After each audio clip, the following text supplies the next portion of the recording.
Steve Gamache here with those chef knives to go a quick look Roundup, and we're looking at Santoku knives. This is Roundup number 1 of that group. The knives we're looking at in this group are the Onryu Hammered, blue number 2, so that is a hammered stainless cladding over the top of blue number 2, Aogami number 2 carbon steel.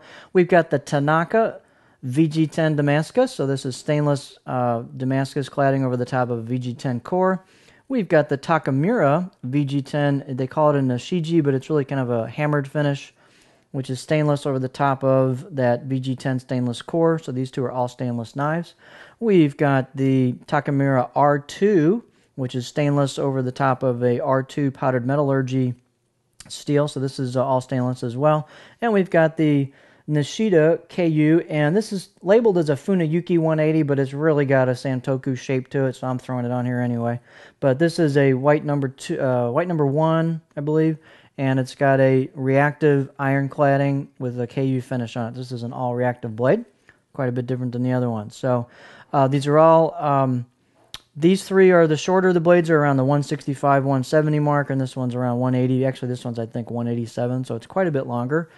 We've got 3 Wa-handled knives, and we've got 2 Yo, or Western-handled knives. The handles on the Takamura are slim and very nicely contoured, not too big to get in the way.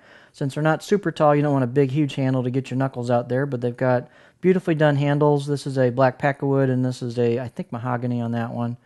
Or no, I think that's rosewood on there. I don't have all the sheets in front of me right now, but performance-wise, probably the two most laser-like performance would be the Tanaka Damascus. This is a real thin blade and just has great contouring on the grind and really goes through product extremely well. It's very, very light. It's got an extremely light handle, the lightest handle of all of these. So it's still got a weight-forward balance to it and works well for a pinch grip. Really goes through product well. The other one that goes through products extremely well is the Takamura R2. These are definitely laser class blades, extremely thin all the way through with thin tips, and they just blow through ingredients. You've got really nice core steel with a high edge retention on these, so beautifully done, great fit and finish.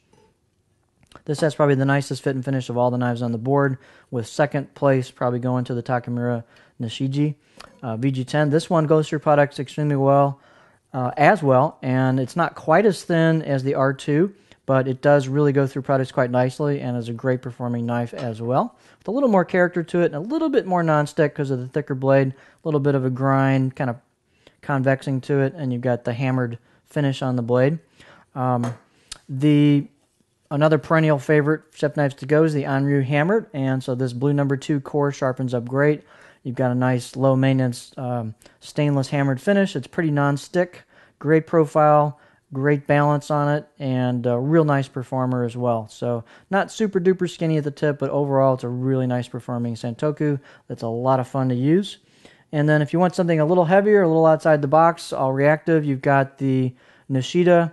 Again, this is labeled as a Funayuki, but it's really a Santoku type profile. This has the flattish profile of pretty much all of these. It's very flat on the edge because of the shape. And it's a little heavier, it's quite substantially heavier than these at the blade.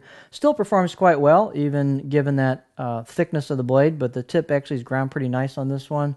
And the grind on the blade's pretty well done. So it's a fun performing knife and definitely really old school style blades. There you have a lot of different characteristics on some Santokus, all really fun to use in the kitchen and easy to grab and just chop up a bunch of stuff.